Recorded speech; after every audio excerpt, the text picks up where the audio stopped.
सांसद Adarsh Gram Yojana.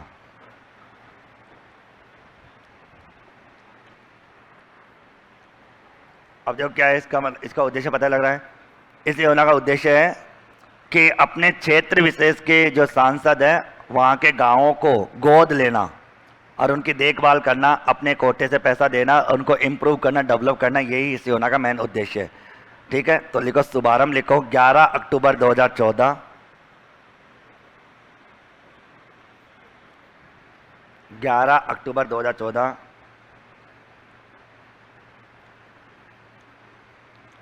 Second point लिखो, second point, यह योजना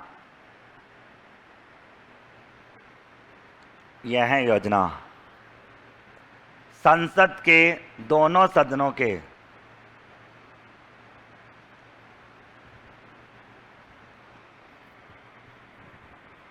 संसद के दोनों सदनों के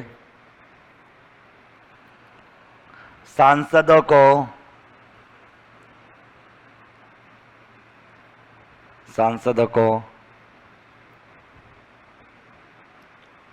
प्रोत्साहित करती है कि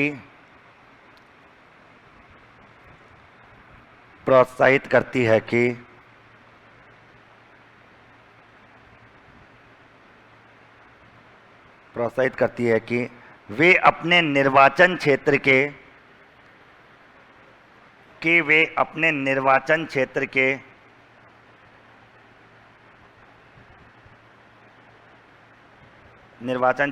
कम से कम एक गांव की पहचान करें,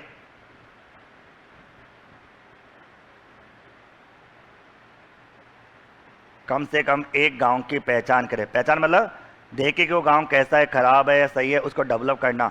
अच्छा, उसमें सांसद का खुद का गांव शामिल होगा क्या?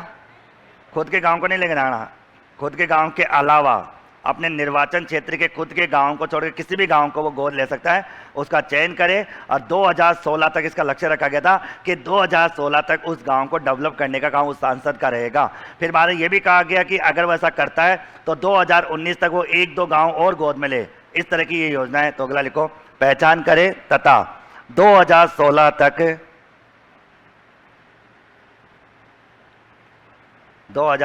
तक एक आदर्श गांव बना सके।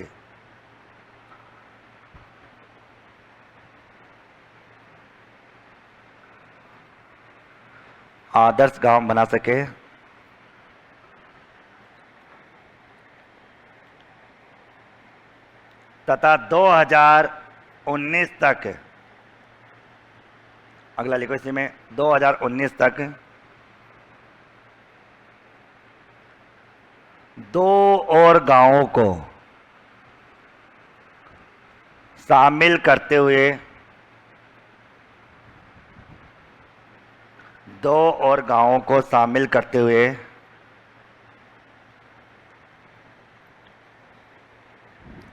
देश भर में फैले 6 लाख गांवों में से, देश भर में फैले 6 लाख गांवों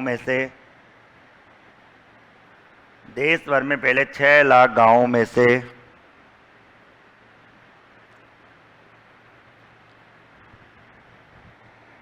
2500 गांवों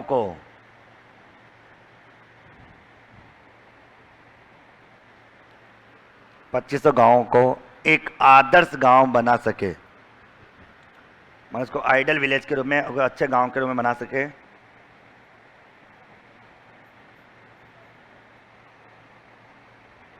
इसी में लिखो, इस योजना में बताया है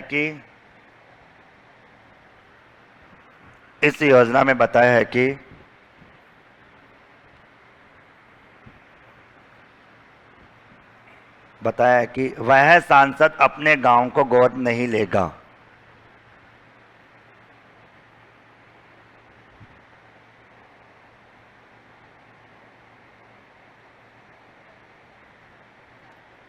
अपने गांव को गोद नहीं लेगा। ठीक है, मतलब अपने गांव को छोड़कर किसी भी गांव को वो गोद में ले सकता है, ये बताया। ठीक है, आगे लिखिए नेक्स्ट, अगली योजना। तो इसका तो उद्देश्य यही था, आदर्श, यानी तारीख ध्यान रखना 11 अक्टूबर 2014, और गाँवों को डेवलप करना, यानी गाँवों को शहरों की तरह विकसित करना इस योजना का उद्देश्य है।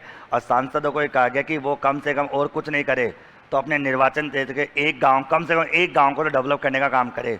ऐसा सरकार ने इस योजना का बनाया। ठीक है, अगली योजना लिखो, प्रधानमंत्री फसल बीमा योजना। इसके भी क्वेश्चन कुछ ज़्यादा पूछे जाते हैं। प्रधानमंत्री फसल बीमा योजना,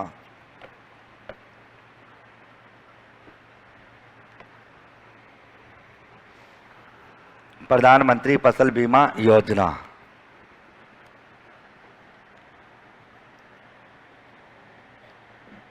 अब देखो इसके बारे में सुन लीजिए ध्यान से। वैसे आपने एग्रीकल्चर में देखा भी होगा प्रधानमंत्री फसल बीमा की योजना के बारे में, और ये कुछ ज़्यादा चर्चा में चल रही है।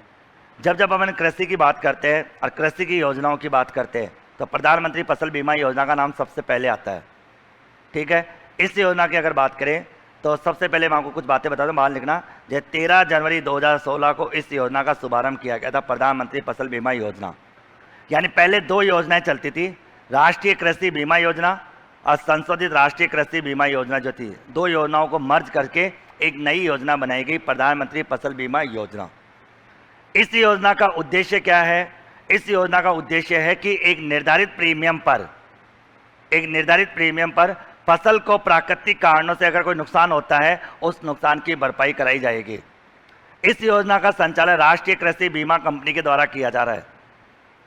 और इस योजना में जो एक निर्धारित प्रीमियम होगा, उस निर्धारित प्रीमियम पर जो होगा वो सरकार क्या करेगी, उसका क्लेम देगी। देखो पहले क्या होता था, मैं आपको यहाँ बताऊँ कि जब राष्ट्रीय कृषि बीमा योजना और संशोधित राष्ट्रीय कृषि बीमा योजना चलती थी 2016 से पहले अगर किसान की कोई फसल किसी कारण से नष्ट हो जाती थी और उसने अगर कोई बीमा करा रखा होगा तो उसको पूरा क्लेम नहीं देती थी सरकार। जैसे सपोज करो उस किसान भाई ने 50,000 का बीमा करा रखा अपनी फसल का, क्लियर, 2016 से पहले बीमा करा रखा था, मान लो 50,000 का, और फसल को नुकसान हो गया। और नुकसान होने के बाद मान लो नुकसान हुआ 60,000 का, नुकसान कितना हुआ 60,000 का, तो उस केस में उसको 50,000 का क्लेम नहीं दिया जाता था, 50 से भी कम क्लेम दिया जाता था। और यदि 50,000 का बीमा करा रखा है और फसल को 40,000 का नुकसान हो गया तो उस केस में भी उसको 40,000 का बीमा नहीं दिया जाता था, 40,000 से कम बीमा दिया जाता था। ये आपको पता होना चाहिए। जैसे आप लोग इंडिया में जो आपके जो दुर्घटना बीमा जितने भी है, जैसे आप अग्नि बीमा है, समुद्री बीमा है, जहाज बीमा है, या जो भी बीमा है, क्या इनका क्लेम पूरा मिलता है क्या? जैसे आपकी गाड़ी का आप बीमा कराते हो और गाड़ी का अगर दुर्घटना हो जाती है तो क्या इंश्योरेंस कंपनी वाले पूरा पैसा देते हैं क्या? कभी नहीं देते जाना, पूरा पैसा कभी नहीं दिया जाता, क्योंकि रूल ही नहीं है। यानी जो अधिनियम बना हुआ है, ईडा अधिनियम, insurance regulatory development authority act में ऐसा प्रावधान है कि पूरा क्लेम नहीं दिया जाएगा, उसका डिडक्शन मिलता है, पूरा क्लेम कभी नहीं दिया जाता।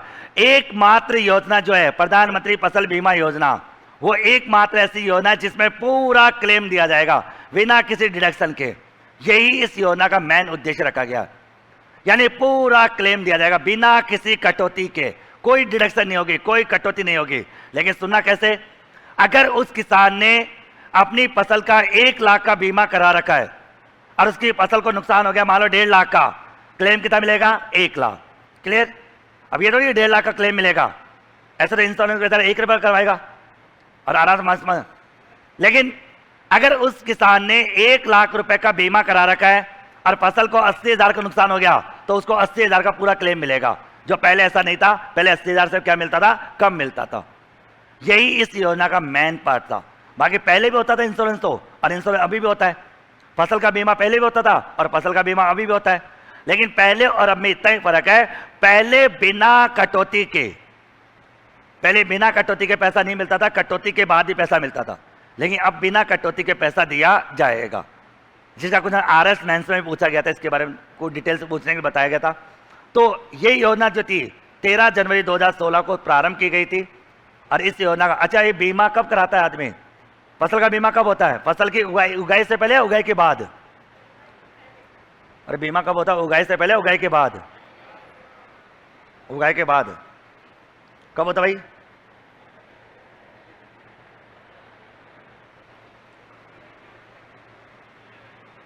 अरे भैया कब होता है? आप तो यार खतरनाक आदमी हो, भयंकर याद, डेंजर हो आप। मैं ये नहीं कह रहा सर आपको, आप इसका मतलब ये नहीं कि योजना पूरी बताओ, मैंने आपको योजना बताने के लिए नहीं कहा कि आप इसकी तारीख बताओ, ये बताओ बताओ, लेकिन ये तो कॉमन सेंस तो लगाओ यार। बीमा कब होता है? आदमी का मरने के बाद बीमा होता है, मरने से पहले होता है? तो बीमा फसल कटाई के बाद होगा, फसल से पहले होगा? मान लो फसल उगा दिया, देख रहा है उगी नहीं उगी, अब बीमा करा लेता हूं, फिर क्या बीमा करा लिया?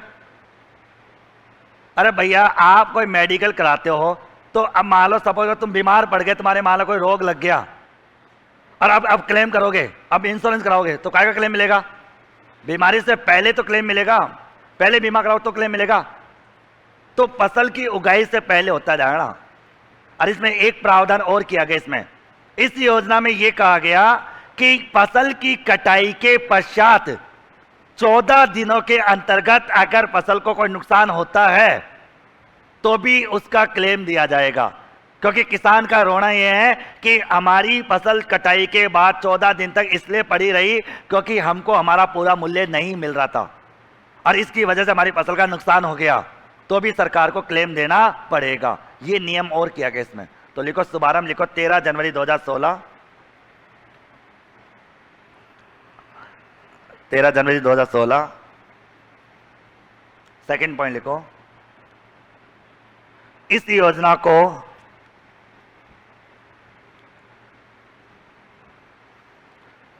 को पहले से चल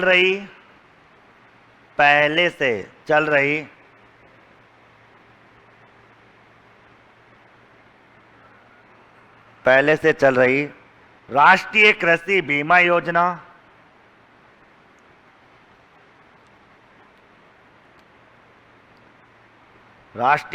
बीमा योजना एवं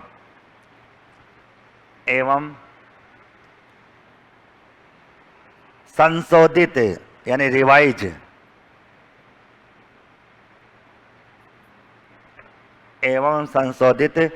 राष्ट्रीय कृषि बीमा योजना को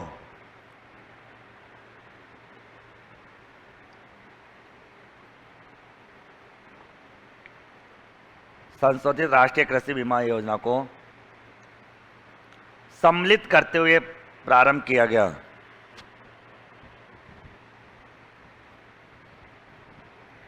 सम्मिलित करते हुए प्रारंभ किया गया।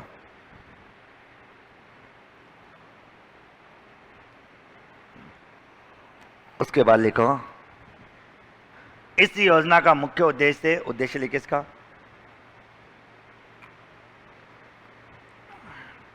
इस योजना का मुख्य उद्देश्य किसानों की फसल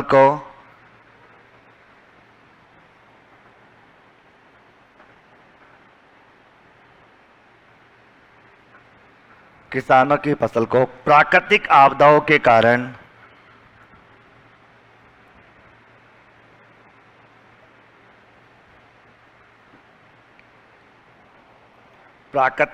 के कारण होने वाली हानि को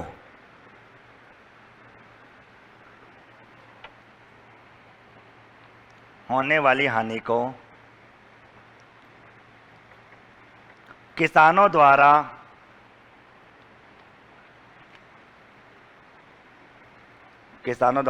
एक निर्धारित प्रीमियम तक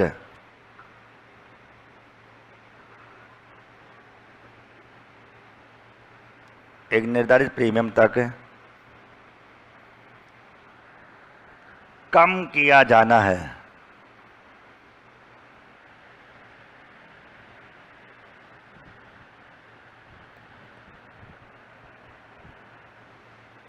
अगला पॉइंट लिखो,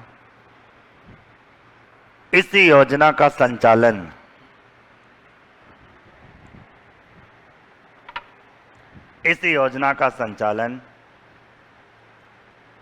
राष्ट्रीय कृषि बीमा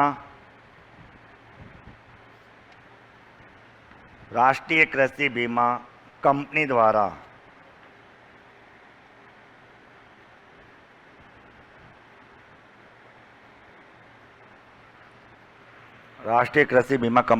किया जा रहा है।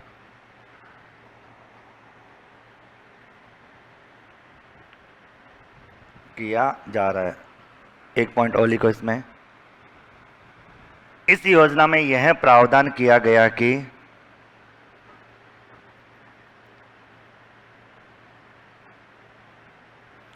इस योजना में यह प्रावधान किया गया कि फसल की कटाई के 14 दिन के अंतर्गत, फसल की कटाई के 14 दिन के अंतर्गत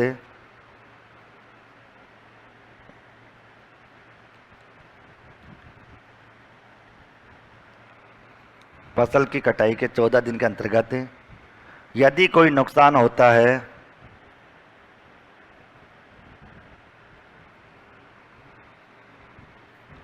यदि कोई नुकसान होता है तो उसकी क्षतिपूर्ति यानी कंपनसेशन जो होगा, तो उसकी क्षतिपूर्ति किसान को दी जाएगी।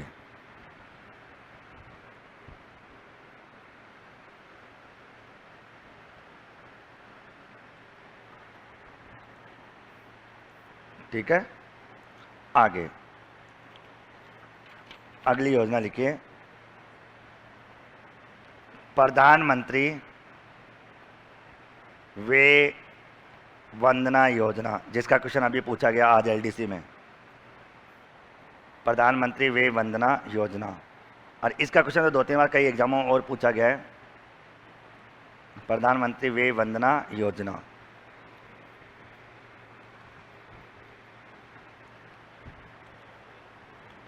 प्रधानमंत्री वे वंदना योजना। ठीक है, अभी आज ही इसका क्वेश्चन पूछा गया है। वो तो ऐसा पूछा गया था, इस योजना को कब प्रारंभ किया गया, बस इतना ही पूछा था। 2015, 2016, 2017, 2018 ऐसे पूछा गया था। तो ये योजना प्रारंभ हुई थी 30 जुलाई 2017 को। कब हुई थी? 30 जुलाई 2017 को।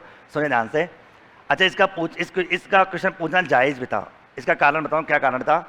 क्योंकि इस साल के बजट में इस योजना के लिए कुछ नेतागिरी हुई है, इसलिए इसका क्वेश्चन पूछा गया था। कारण ये था। अब वो क्या हुआ, सुनिए ध्यान से।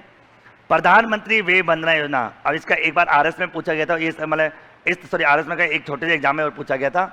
वो ये पूछा गया था कि इस योजना का संबंध किससे? तो ये वरिष्ठ नागरिकों को पेंशन देने से संबंधित योजना है। प्रधानमंत्री वे वंदना योजना जो है वो वरिष्ठ नागरिकों को पेंशन देने से संबंधित योजना है। क्लियर? अब देखो होता क्या इसमें एक निर्धारित एकमुश्त राशि जमा कराने के पश्चात 10 सालों तक उस वरिष्ठ नागरिक को एक प्रति माह पेंशन के रूप में पैसा दिया जाएगा। ये इस योजना का उद्देश्य है। अब तक इस योजना के माध्यम से, यानी 1 फरवरी 2018 से पहले, बजट की घोषणा से पहले, इस योजना के माध्यम से वो वरिष्ठ नागरिक 7.5 लाख रुपए तक का पैसा जमा करा सकता था। लेकिन इस बजट में उस 7.5 लाख के अमाउंट को बढ़ाकर कितना कर दिया? 15 लाख, डबल कर दिया गया। 15 लाख रुपए तक का जमा करा सकता है। देखो कैसे, मैं आपको समझाऊं। जैसे कोई वरिष्ठ नागरिक है जिसकी आयु 60-70 जो भी है, मान लो कि 62 साल का कोई आदमी है, वो इस योजना के माध्यम से मान लो 15 लाख रुपए जमा कराता है, 15 लाख रुपए। तो उस व्यक्ति को 10 सालों तक, जब तक वो 72 साल का ना हो जाए, 10 सालों तक एक निर्धारित प्रीमियम, निर्धारित पेंशन उसको मंथली दी जाएगी। मंथली पेंशन उसको दी जाएगी इसके माध्यम से। ठीक है, जैसे ही 10 साल पूरे हो जाएंगे तो उसको इस पैसे का ब्याज सहित पैसा वापस और दे दिया जाएगा। पूरा पैसा वापस और दिया जाएगा। ये नहीं कि पैसा खा गई सरकार, यानी आपने वहां पैसा जमा करा दिया, अब पैसा जमा कराने के बाद आपने उस पर पेंशन प्राप्त कर ली 10 साल तक, और उसके बाद आपको 10 साल के पूरा होने का, मैच्योरिटी पूरा होने के बाद इंटरेस्ट सहित वो पैसा आपको वापस रिफंड हो जाएगा। तो इस तरह की योजना है प्रधानमंत्री वे वंदना योजना। अगर उस व्यक्ति को बीच में पैसों की आवश्यकता बढ़ जाती है तो कोई बात नहीं, वो बीच में पैसा उठा सकता है। जितना भी पैसा बनेगा उतना पैसा वो ले सकता है, यानी जरूरी नहीं है। लेकिन मैक्सिमम कितने साल है? 10 साल। ये पैसा 10 साल से ज्यादा जमा नहीं रखा जाएगा। 10 साल के बाद आपको पैसा वापस दे दिया जाएगा। यही इस योजना का उद्देश्य है। तो इसमें खास बात क्या थी कि प्रधानमंत्री वे वंदना योजना वरिष्ठ नागरिकों के संबंध में दी गई एक पेंशन योजना है। इस योजना के माध्यम से 7.5 लाख रुपए तक जमा होते थे अब तक, लेकिन बजट में इस अमाउंट को दुगना करके कितना कर दिया? 15 लाख कर दिया गया। तो लिखो शुभारंभ, लिखो शुभारंभ 30 नहीं 20 है। शुभारंभ लिखो 20 जुलाई 2017 को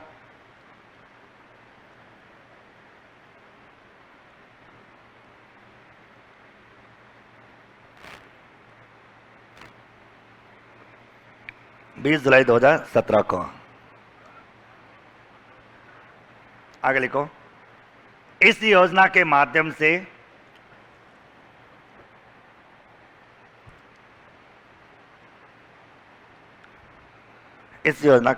से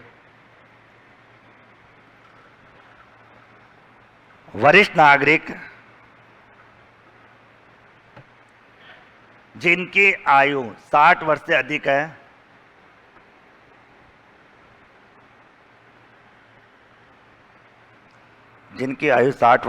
है भाग ले सकते हैं।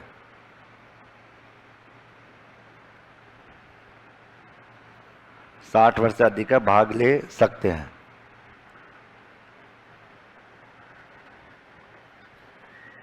तीसरा पॉइंट,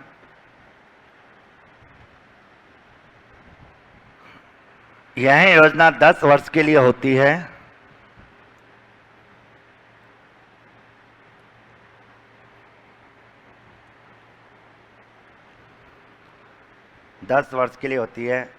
यानी एक बार पेंशन योजना लेने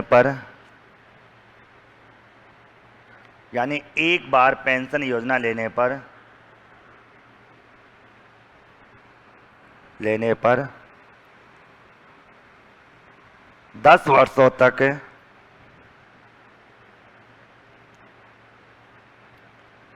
मासिक आधार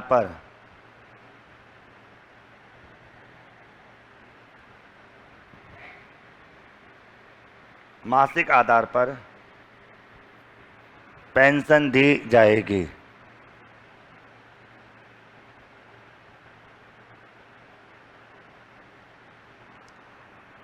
अगला पॉइंट लिखो।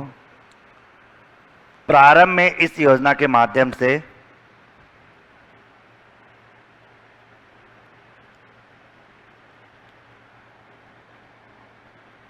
प्रारंभ में इस योजना के माध्यम से 7.5 लाख रुपए तक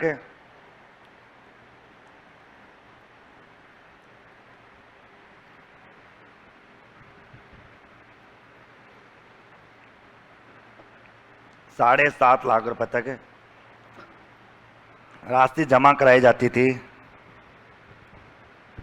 7.5 लाख रुपए तक राशि जमा कराई जाती थी,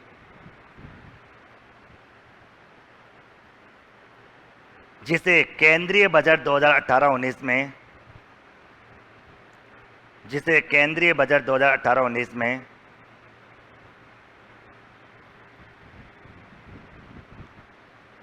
केंद्रीय बजट 2018-19 में 15 लाख रुपए कर दिया गया।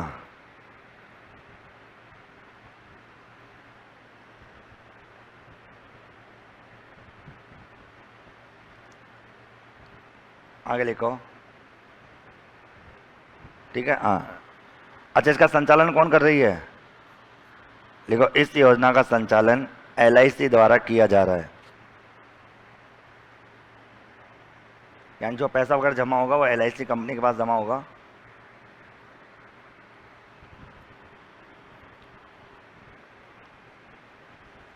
ठीक है, तो ये थी प्रधानमंत्री वय वंदना योजना, जो वरिष्ठ नागरिकों को पेंशन देने से संबंधित योजना है, जिसके माध्यम से 10 साल तक का एक प्लान होता है और 10 साल के प्लान के आधार पर उसको एक निर्धारित राशि पेंशन के रूप में दी जाती है। अगला लिखिए, नेक्स्ट योजना, मेक इन इंडिया कार्यक्रम। मेक इन इंडिया कार्यक्रम, बनाओ भारत।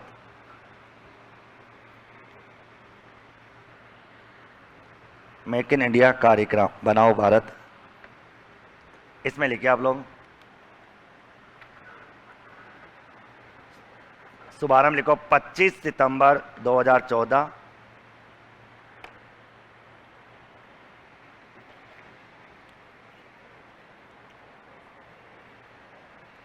25 सितंबर 2014। आगे लिखो, इस कार्यक्रम का मुख्य उद्देश्य, यानी मेक इन इंडिया कार्यक्रम का मुख्य उद्देश्य,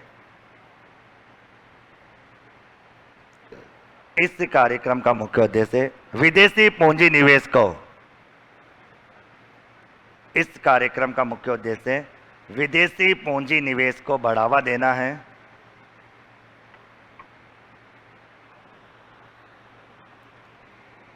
विदेशी पूंजी निवेश को बढ़ावा देना है। यानी विदेशी पूंजी निवेश का मतलब होता है एफडीआई। कौन सा डीआई? एफडीआई को बढ़ावा देना। अब देखो यहाँ पर एक बात और मैं आपको क्लियर कर देता हूँ, क्योंकि करंट में पूछ लिया जाता है, पूछा भी गया था अभी हाल ही में। अच्छा, भारत में एफडीआई को छूट दे रखी है, यानी विदेशी कंपनियां भारत में चाहे जितना पैसा लगा सकती है। विदेशी कंपनी जब भारत में इन्वेस्टमेंट करती है तो क्या कहलाता है? एफडीआई कहलाता है डांगना। लेकिन अभी सुना आप लोगों के लिए एफडीआई कहलाता है, हालांकि एफडीआई नहीं होता, कुछ और भी होता है। यानी जब स्थायी रूप से विदेशी कंपनियां भारत में पैसा लगाती है, इन्वेस्टमेंट करती है, उसे एफडीआई बोलते हैं। और अस्थायी रूप से पैसा लगाती है उसे बोलते हैं एफआईआई, फॉरेन इंस्टीट्यूशनल इन्वेस्टमेंट जिसको कहा जाता है, एफआईआई। यानी विदेश की कोई कंपनी अगर भारत की किसी कंपनी के शेयर्स खरीदती है तब तो कहलाता है एफआईआई। और विदेश की कोई कंपनी भारत में कोई ब्रांच लगाती है, कोई नई कंपनी खोलती है, तब कहलाता है एफडीआई। ये स्थायी होता है और ये अस्थायी होता है। ये नॉन लिमिट में होता है, ये लिमिट में होता है। इसकी लिमिट वर्तमान में 10% है, इससे ज़्यादा कंपनी, यानी फॉरेन की कोई भी कंपनी, फॉरेन का कोई भी व्यक्ति भारत की कंपनी के 10% से ज़्यादा शेयर नहीं खरीद सकता। ये लिमिट है, ये प्रावधान किया गया है। तो यहाँ पर भारत को वर्तमान में जो सबसे ज़्यादा जो एफडीआई देने वाला देश है वो है मॉरिशस। यानी भारत को सबसे ज़्यादा पैसा जो मिल रहा है वो कहाँ से मिला है? मॉरिशस से। और सेकंड नंबर मिला सिंगापुर से। और भारत में सबसे ज़्यादा एफडीआई प्राप्त करने वाला जो राज्य है वो है महाराष्ट्र, जहाँ पर सबसे ज़्यादा एफडीआई भारत की आ रही है। यानी विदेशी कंपनियां जो ज़्यादा इन्वेस्टमेंट कर रही है वो कहाँ कर रही है? महाराष्ट्र में। तो सर्वाधिक मात्रा में एफडीआई देने वाला देश है मॉरिशस, और सबसे ज़्यादा एफडीआई प्राप्त करने वाला राज्य है महाराष्ट्र। और सबसे ज़्यादा एफडीआई प्राप्त करने वाला क्षेत्र है सेवा क्षेत्र। सेवा क्षेत्रों में सबसे ज़्यादा एफडीआई प्राप्त की जा रही है। ये कुछ डाटा आपको ध्यान में रखना जरूरी है एक इकोनॉमिक सर्वे के आधार पर, ठीक है। तो मेक इन इंडिया कार्यक्रम का उद्देश्य यही था, विदेशी पूंजी निवेश को बढ़ावा देना, यानी फॉरेन की कंपनियों को इनवाइट करना और ये कहना कि वो चाहे जितना पैसा भारत में इन्वेस्टमेंट कर सकते हैं। भारत के द्वार बिल्कुल खुले हैं, चाहे जितना पैसा भारत में कर सकते हैं, भारत के लिए इसमें कोई रोक टोक नहीं है। तो एक नोट डाल के यहाँ पे एक बात लिख लीजिए, आप लोग काम की चीज लिख लीजिए। वर्तमान में सर्वाधिक मात्रा में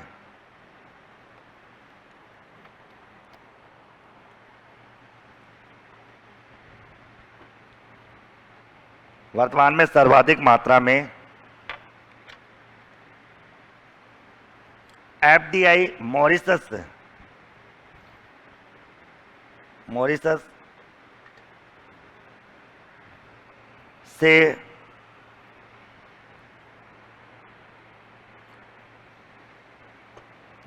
से प्राप्त हो रही है, तथा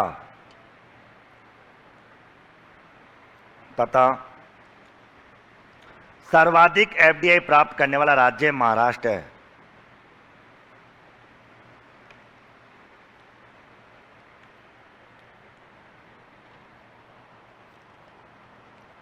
सर्वाधिक एफडीआई प्राप्त करने वाला राज्य महाराष्ट्र है एवं सेवा क्षेत्रों में, सर्विस सेक्टर में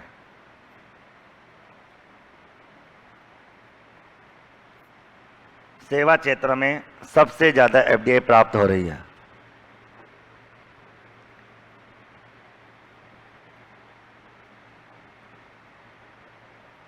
ठीक है, आगे अगली योजना देखो, अक्षत योजना।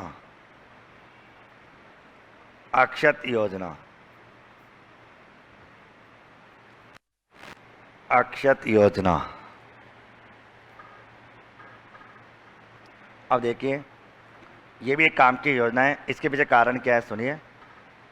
आज तक आपने देखा होगा भारत में या राजस्थान में कोई भी योजना बनी होगी तो या तो गरीबों के लिए बनी होगी या अपन और किसी के लिए बनी होगी, कई अलग।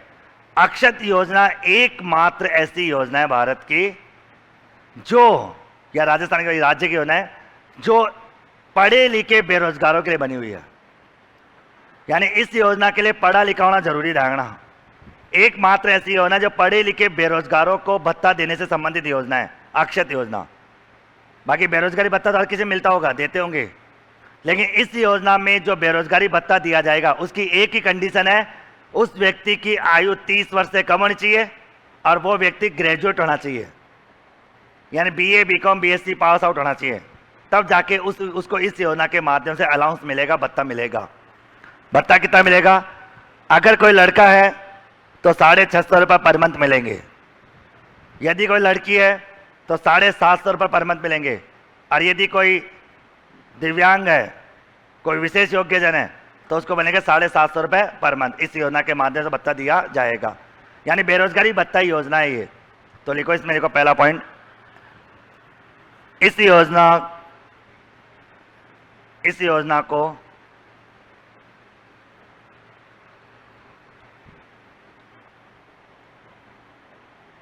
पहले से चल रही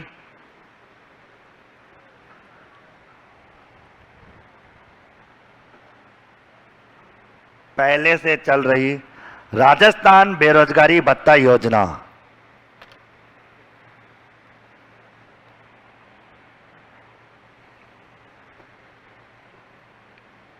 राजस्थान बेरोजगारी भत्ता योजना 2012 के स्थान पर प्रारंभ किया गया।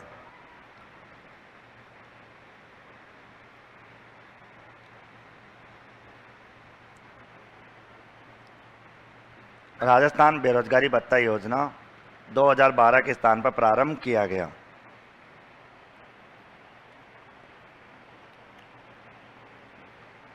ठीक है, सेकंड पॉइंट लिखो, इस योजना के तहत, यानी अक्षत योजना के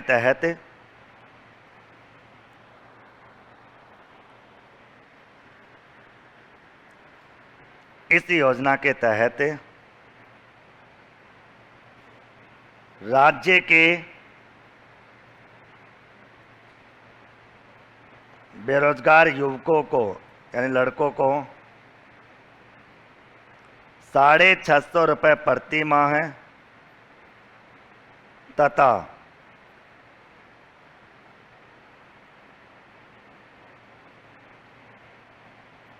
लड़कियों को 750 रुपये प्रति माह एवं दिव्यांगजनों को 750 रुपये पर मंथ बेरोजगारी भत्ता दिया जाएगा।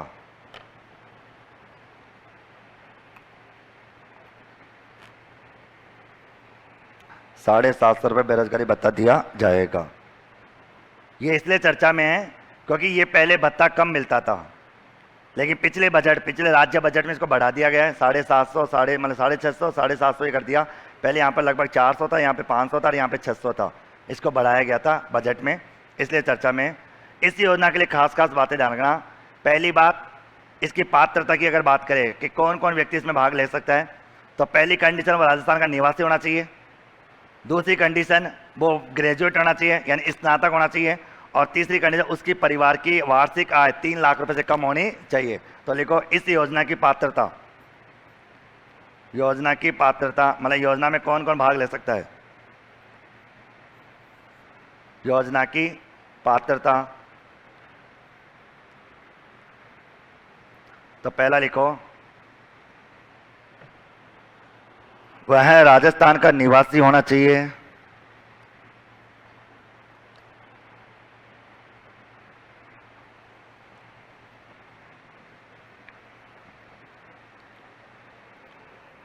सेकंड,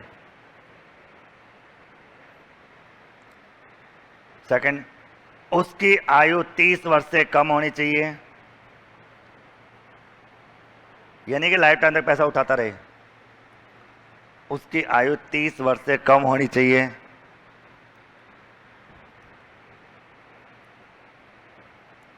उसके बाद वह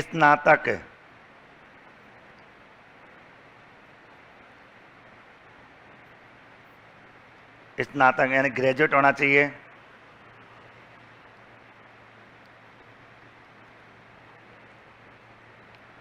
और उसका लिखो, परिवार की वार्षिक आय 3 लाख रुपए से कम होनी चाहिए।